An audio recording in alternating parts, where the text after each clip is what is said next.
présenter ces instants au Seigneur pour la méditation de sa parole.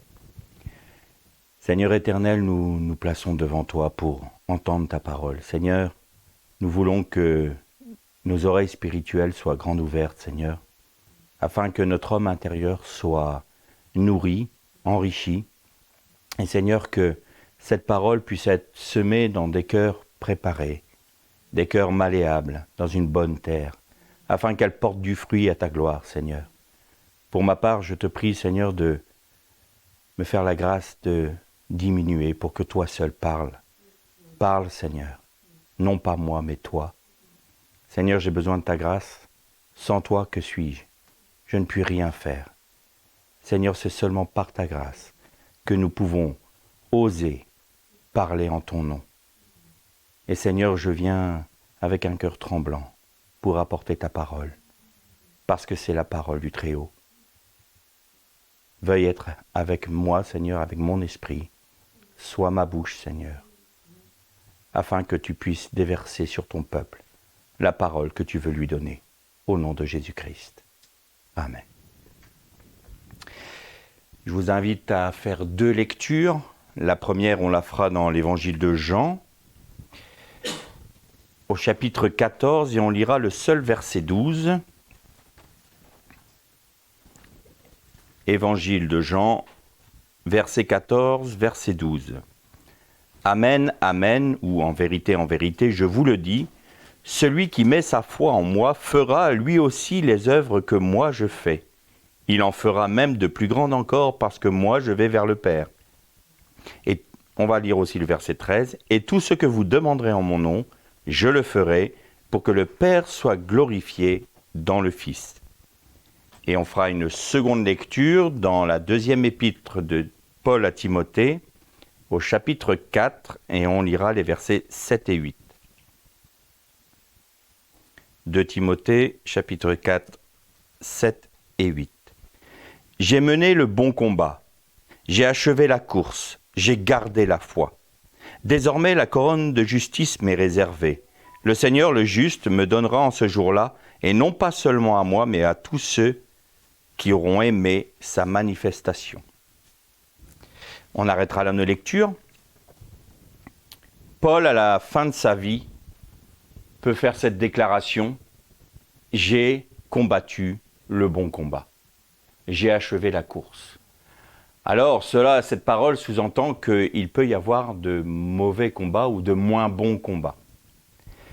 Ces derniers temps, face à cette ignominie que nous avons connue à l'ouverture des Jeux Olympiques, à cette cabale, eh bien, il y avait un frère qui me posait la question de me dire: mais comment tu vois, toi, comment tu considères ces chrétiens évangéliques et autres qui se lèvent pour défendre le Seigneur Jésus?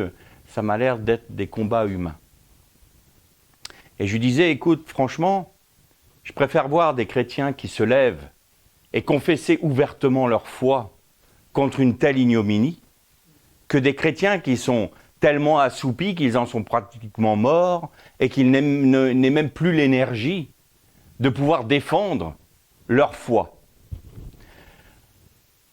Alors évidemment, le Seigneur se sert de cela aussi. Cela nous permet aussi de mieux révéler ce qu'est l'état de notre nation, ce que sont nos autorités. Quand on voit que l'on défend notre foi chrétienne, nous sommes persécutés. Je pense notamment à ce fameux bus qui est venu d'Espagne et qui a été arrêté, immobilisé et dont les occupants ont été mis en garde à vue. On voit bien qu'il y a 2 poids 2 mesures, il y a une liberté d'expression pour certains et pour les autres il n'y en a plus.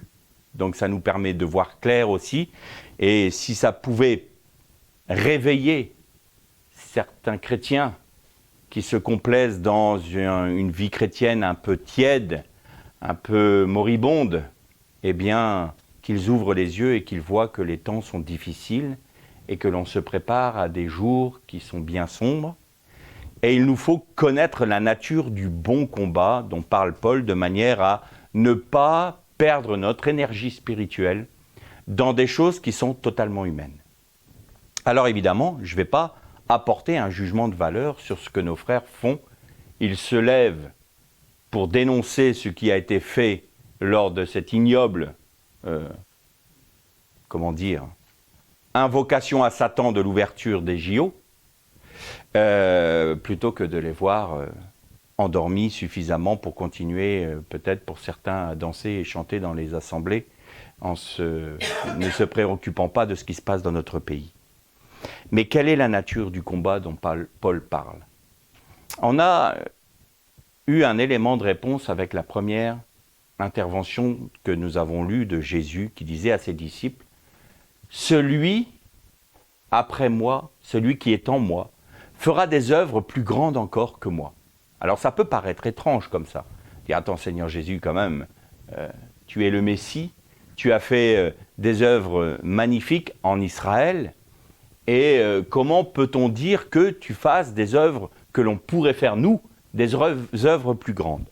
Je pense que Jésus ne parlait pas d'œuvres qui seraient plus grandes en nature, mais qui seraient plus grandes en volume, en importance, en impact. Pourquoi? Pour la simple et bonne raison que chaque disciple de Jésus doit être rempli du Saint-Esprit, doit manifester la vie de son Messie, de son Seigneur, et donc c'est cette vie-là même qui continuera à accomplir son œuvre, mais qui ne sera plus restreinte à Israël, mais au monde entier.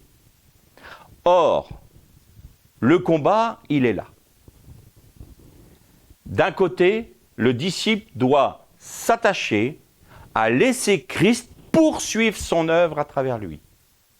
Et Satan n'aura de cesse que de nous stopper, de nous divertir, de nous écarter du but, de manière à ce que Jésus soit entravé en nous et qu'il ne puisse pas manifester sa vie et qu'il ne puisse pas poursuivre son œuvre sur la terre. Et malheureusement, force est de constater que dans la majorité du monde chrétien, Satan a réussi.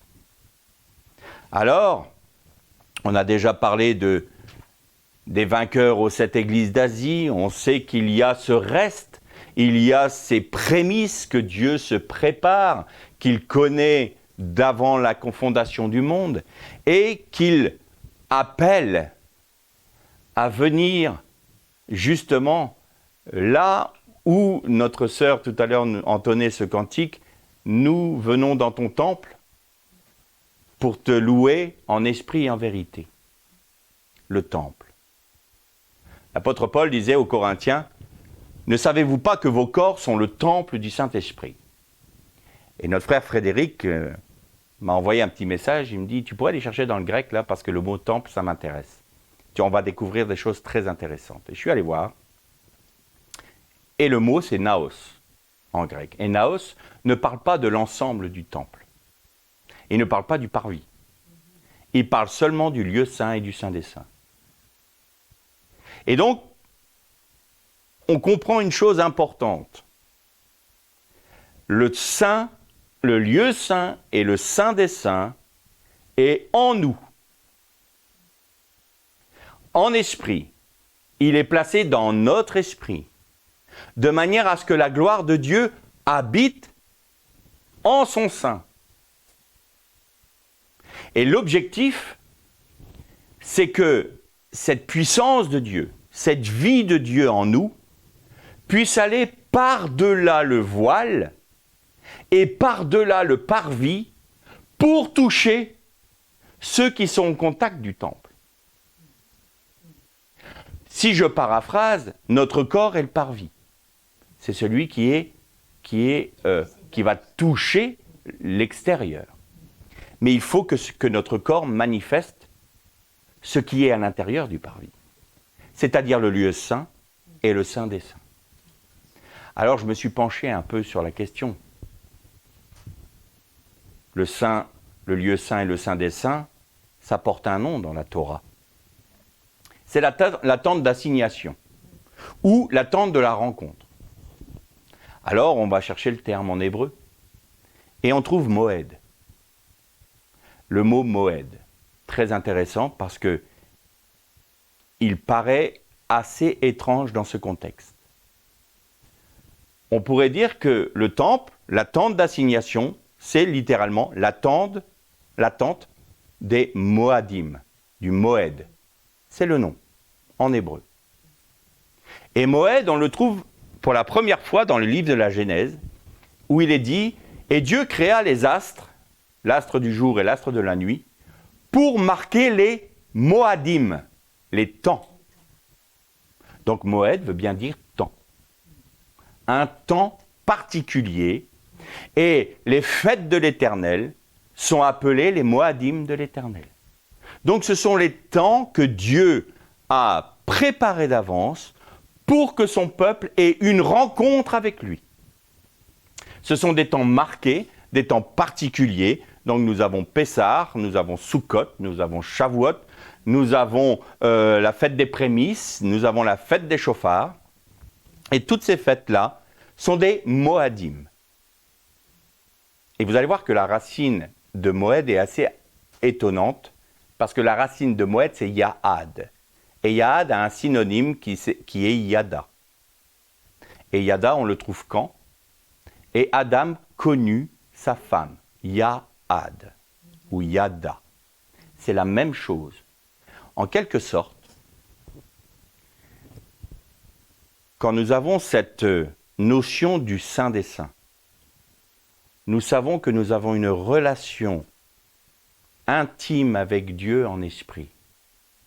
C'est une relation qui a le même mot. Bien sûr, ce n'est pas étonnant que notre monde et notre société aient souillé cet acte pur de l'homme et de la femme qui s'unissent pour porter du fruit. Il y a bien une raison.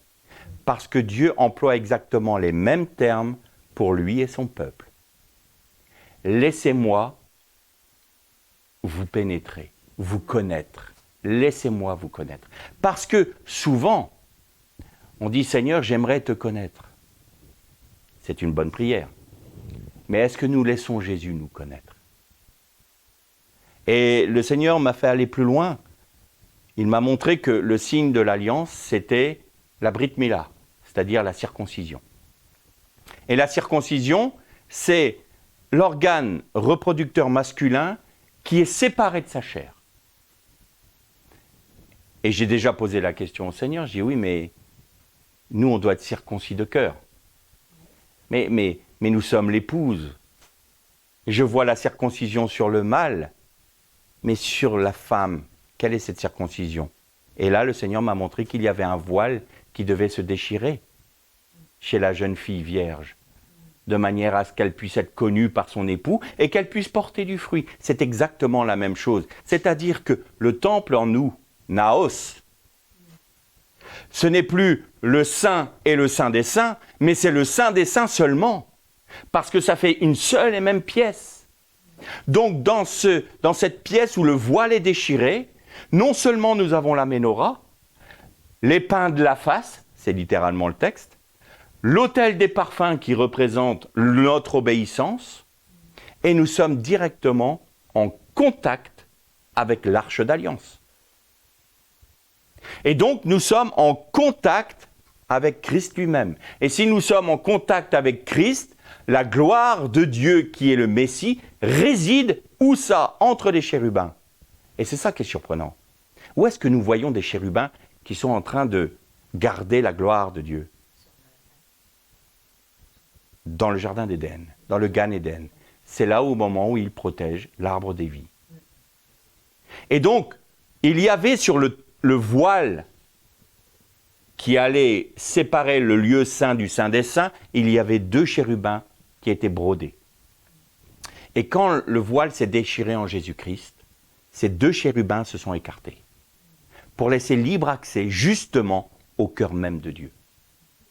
Et le bon combat, quel est-il? C'est de nous attacher à nous laisser connaître par notre Seigneur. Connaître intimement, dans une relation spirituelle pure, dans le fait que, Seigneur, je veux recevoir de toi toute la bonne semence que tu as préparée pour moi, de manière à ce que tu puisses engendrer quoi? Le Messie en moi. Je deviens à ce moment-là une matrice qui doit être pure de toute chair. Autant mon Seigneur a été la Brit Mila d'Israël, il s'est retranché lui-même. Le prophète Daniel nous dit et un Messie sera retranché de son peuple. En fait, Jésus s'est fait chair, a porté notre nature charnelle pour être retranché lui-même. C'est encore plus grand que la Brit Mila du peuple juif ou d'Abraham. Il s'est retranché lui-même pour son peuple. Et il s'est retranché lui-même non seulement pour son peuple, mais pour tous ceux qui croiront en son sacrifice et qui se rattacheront à son peuple. C'est-à-dire nous, les goyim. Et à partir du moment où notre Seigneur a été la circoncision d'Israël, nous sommes au bénéfice de la même semence qu'Israël. Parce que nous nous rattachons aux promesses d'Israël. En clair, dans le Saint des Saints, c'était l'acte d'union entre Dieu et Israël. Le mariage s'est fait au mont Sinaï. Il y a eu la Torah, c'est l'acte de mariage. Mais l'acte d'union matrimoniale entre Dieu et son peuple, c'était la tente Moed de la rencontre. C'était là que Dieu habitait au milieu de son peuple. Et dans le texte hébraïque, il dit à Moshe, va dans la tente de la rencontre, crée la tente de la rencontre, Moed. C'est là que je me rencontrerai avec toi. Étonnant comme phrase. C'est là que je me rencontrerai avec toi. Pourquoi? Parce que si je vis en toi, je vais me rencontrer moi-même en toi. C'est-à-dire qu'il va y avoir une union matrimoniale entre nous. C'est comme ça que je veux que notre relation soit. Et c'est pour ça que Dieu a créé l'homme et la femme, pour être l'ombre de Dieu. Une union. Et c'est pour ça qu'il est parlé de l'épouse de l'agneau. On aurait pu être les amis de l'agneau. On aurait pu être les disciples de l'agneau. On aurait pu être les créatures qui ont suivi l'agneau. Non, il nous propose d'être son épouse. Et ça veut bien dire ce que ça veut dire. Moadim, racine Yad. Racine, laissez-moi vous connaître. Alors, notre combat, c'est de permettre à Dieu de déchirer le voile qui est dans nous. Et le voile qui est en nous, c'est celui qui sépare notre esprit de notre âme. C'est-à-dire que soit nous voulons rester dans notre propre pensée, nos propres interprétations, notre propre conception de la parole de Dieu, auquel cas nous allons la recevoir dans l'âme. Ça va avoir une influence sur nos émotions, sur nos sentiments, ça va avoir une influence sur notre intellect. On peut se gaver de connaissances sans que ça produise de vie dans nos vies. Notre frère Frédéric en parlait la semaine dernière. Ça peut ne rien produire du tout et on va accumuler de la connaissance qui sera stérile. Mais Dieu, si je reprends le message de notre frère de la semaine dernière, il veut nous faire monter sur la montagne. C'est-à-dire, il veut nous faire monter justement à sa rencontre. Il veut nous connaître intimement. Il veut faire de nous son épouse, littéralement, mais dans la pureté. Et c'est pour ça que je mets des mots très prudents, parce que nous sommes, nous les hommes, tellement souillés, nous avons tellement souillé l'acte entre l'homme et la femme qu'on est obligé d'avoir de la prudence quand on en parle. Je pourrais dire beaucoup plus, mais pour l'instant, le Seigneur ne me le permet pas. On reprendra sûrement ce thème-là une autre fois. Et ce combat-là, c'est justement cette foi en Dieu. Seigneur, je t'autorise à me connaître. Parce que si je te connais, si tu me connais, pardon, si je te laisse déchirer ce voile en moi, alors je te connaîtrai. Et alors tu pourras ensemencer la vie du Messie en moi. Et alors la vie du Messie en moi pourra croître. Et alors la vie du Messie pourra poursuivre les œuvres que tu as commencées quand tu étais sur terre en Israël. Mais si j'hésite, si je ne veux pas perdre ma vie, perdre mon voile de chair, eh bien la semence ne pourra pas venir. Et il y a un moment, Jésus qui dit, dans sa parabole, il dit « Écartez-vous de moi, car je ne vous ai pas connu ». Eh bien, le mot grec, c'est exactement le synonyme en hébreu de yad. Vous ne m'avez pas laissé vous pénétrer, vous connaître. Alors, à partir de là, vous n'avez pas apporté de fruits. Et là, nous touchons les vierges folles et les vierges sages. Les vierges folles, il y a quand même deux termes qui sont employés dans ce texte des vierges folles et des vierges sages. Il est dit, en français ça fait bizarre parce que elles s'assoupirent et s'endormirent. Bon, pourquoi répéter deux fois le même terme? S'assoupir ou s'endormir? Alors on pourrait dire que s'assoupir c'est un sommeil léger, s'endormir c'est un sommeil profond. Bon, ok, mais quel intérêt dans le texte? Or, c'est plus profond que ça. Elles s'assoupirent toutes. Ça veut dire qu'elles s'assoupirent dans l'attente de leur époux. Et dans ce temps où elles ont quelque part cessé d'attendre avec, de manière active leur époux, c'est-à-dire « Seigneur, reviens, Seigneur, que ton règne vienne, Seigneur, je soupire après toi », eh bien, on va quand même être dans la vie chrétienne, mais on n'est plus autant... Il y a une lassitude qui s'est créée. Pourquoi? Parce que le temps est long, ça fait 2000 ans. Mais dans ce laps de temps, les vierges sages, elles, se sont attachées à se laisser connaître par leur époux. Et donc, elles ont de l'huile. Parce que même si elles se sont assoupies, elles se sont attachées à connaître leur époux. Les vierges folles, elles, non. Ah ben, on va faire notre vie chrétienne. Ah ben, il tarde. C'est notre frère Jean-Marc Taubois qui disait qu'il avait un ami pasteur qui disait « Oh ben moi j'ai arrêté de l'attendre, ça fait 50 ans qu'on dit qu'il faut l'attendre. J'attends plus le Seigneur, il peut revenir dans 10 000 ans. » Je m'installe, là c'est un assoupissement, mais il n'y a pas cette recherche à aller connaître, à se laisser connaître par son Messie. Et puis il est dit « Et elles s'endormirent ». Ça veut dire que c'est la fin des jours. S'endormir, c'est exactement le même mot que le synonyme de mourir.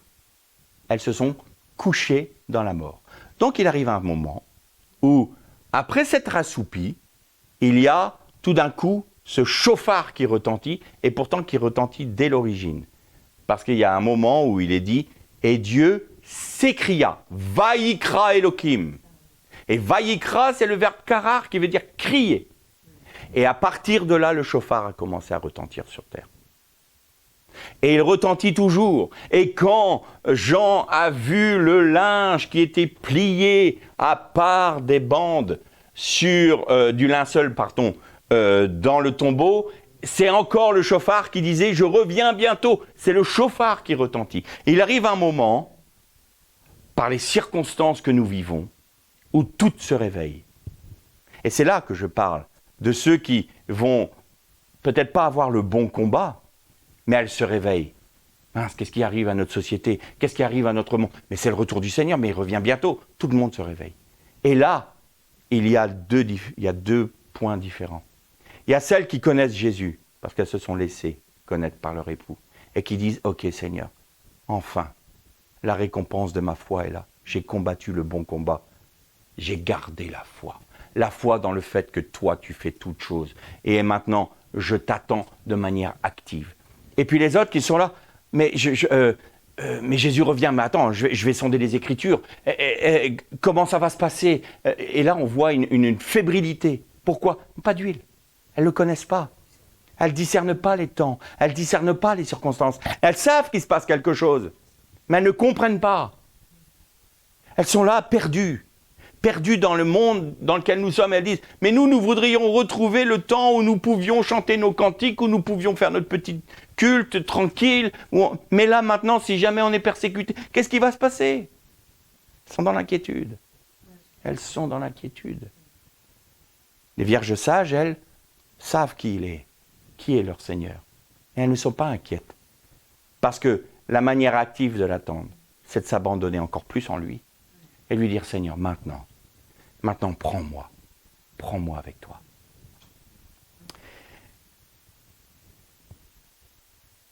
Donc, gynosko en grec est exactement le même terme que yad. C'est je ne vous ai pas connu. Et c'est connaître intimement. Et là, nous voyons qu'à la fin des temps, donc toutes s'endorment, et c'est là où il y a le jugement. Vous serez jugés sur vos œuvres.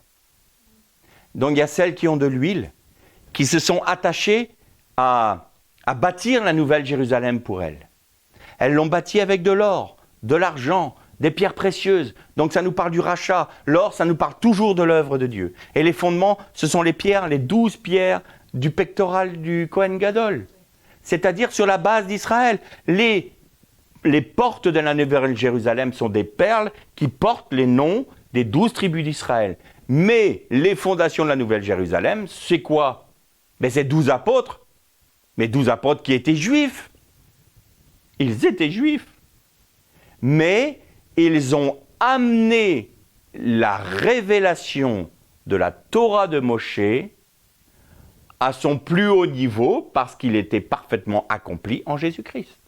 Et donc leur enseignement, c'est quoi en fait? C'est l'explication des Écritures, c'est la bonne mise en pratique des Écritures, et cela par la grâce de Dieu en Jésus-Christ, qui vivant en nous, peut accomplir la Torah, peut accomplir toute la loi de Moshe. Et il est là le bon combat. Alors oui, on peut se lever pour défendre l'honneur de Jésus, mais Jésus n'a pas besoin de nous pour défendre son honneur. Il n'a pas besoin de nous. Mais c'est mieux que rien, c'est très bien. C'est pas un problème. Mais on peut aller plus loin. Exhortons-nous à laisser le Seigneur Jésus déchirer le voile de nos cœurs, de nous connaître, de nous ensemencer de sa vie. Que le Saint-Esprit puisse agir si pleinement en nous qu'il peut manifester la vie du Messie en nous. Et alors, nous serons véritablement le temple du Saint-Esprit. Nous serons le Naos. Nous serons le Saint, le lieu saint et le Saint des Saints. Et alors, la gloire de l'Éternel repose entre les chérubins. Sur quoi? Sur l'arche. Mais l'arche en hébreu, c'est Aaron. Et Aaron veut dire une armoire ou un cercueil. Quand vous voyez le peuple d'Israël qui traverse la mer des Joncs, il est dit, et il portait le Aaron de Yosef. Il portait le cercueil de Joseph.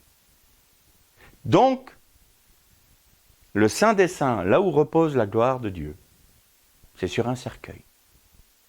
Étonnant. Eh bien, il repose sur le cercueil qui est lui-même Jésus parce qu'il est mort pour nous, à notre place. Et il est le cercueil d'un bois qui est dedans. Mais vous avez remarqué que l'arche, elle est couverte d'or à l'intérieur et à l'extérieur. C'est-à-dire que c'est une œuvre de Dieu qui est pour l'intérieur de l'être et pour l'extérieur. Mais au milieu, il y a ce que l'on appelle le bois de Chittim. Et le bois de Chittim, c'est le bois de la folie, littéralement en hébreu. Chittim veut dire folie. Et ça, c'est notre chair. C'est la folie. La croix et la folie est une folie pour le grec. C'est un scandale pour le juif parce que celui qui est pendu au bois est maudit. Alors Israël ne peut pas le reconnaître ainsi. Que le Messie meure, ce n'est pas un problème pour Israël, mais pas pendu. Parce qu'il apporte la malédiction sur le pays. C'est ça qu'ils n'ont pas encore vu. Mais il fallait que la malédiction de toute la terre soit portée par le Messie. Et en même temps, cet Aaron, ce cercueil, c'est notre folie qui est enterrée. C'est notre mort à nous-mêmes. Et quand nous sommes morts à nous-mêmes, qu'est-ce qu'il y a à l'intérieur du cercueil? Il y a la manne cachée. Ça rappelle quand même les promesses aux vainqueurs. Je donnerai aux vainqueurs de la manne cachée. La seule manne qui est cachée dans la Bible, c'est celle qui est dans le Aaron.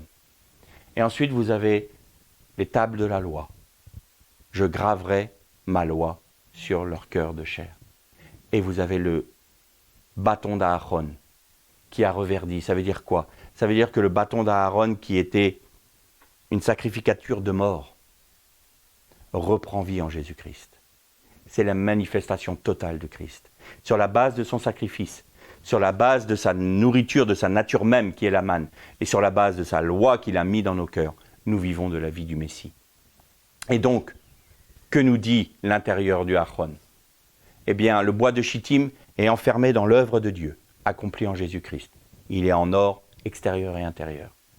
Mais à l'intérieur de l'œuvre de Dieu, il y a la manifestation de la vie du Christ. J'ai accompli la loi, je suis la nourriture. Et c'est moi, par mon sacrifice, que vous avez la capacité de ressusciter, d'où la verge d'Aaron qui reprend vie. Et c'est sur cette seule base que la gloire de Dieu repose. Alors on peut combattre le combat humain en se disant « je vais lutter pour la gloire de Dieu, je vais lutter pour défendre l'honneur de Dieu », c'est pas une mauvaise chose, mais c'est pas le bon combat. Quel est le bon combat? Je diminue, je meurs et lui vit. Et c'est le bon combat, c'est lui qui le mènera. Et quoi qu'il m'arrive, quoi qu'il m'en coûte, je crois en mon Seigneur. Même si les circonstances me prouvent le contraire. Je crois ce qu'il a dit. J'ai combattu le bon combat, j'ai gardé la foi. Tout est là. Il est là le bon combat. Alors, mes frères et sœurs, mon message, en fait, il n'est pas si exceptionnel que ça. Il est toujours le même. Mourons à nous-mêmes. Acceptons de porter notre croix. Acceptons d'être connus par notre époux, de manière à ce que nous puissions le connaître. Laissons ce voile de nos cœurs se déchirer, de manière à ce qu'il puisse ensemencer la vie du Messie en nous, et que cette vie du Messie puisse croître. Et la seule condition qu'il faut pour que la vie du Messie croisse, c'est que c'est un acte d'amour. Ce n'est pas un viol. Dieu n'est pas ce genre de personne. Alors, il nous demandera la permission. C'est un Dieu tellement... il n'y a même pas de mots.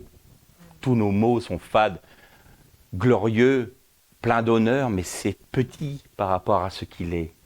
Il est grand, il est glorieux, il est magnifique, il est...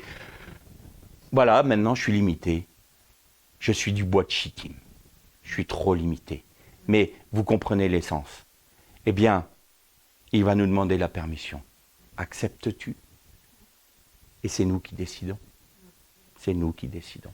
À chaque fois qu'on dira oui, il le fera. Ça ne veut pas dire que ça ne fera pas mal, mais ça veut dire que nous porterons du fruit à sa gloire, pas à la nôtre.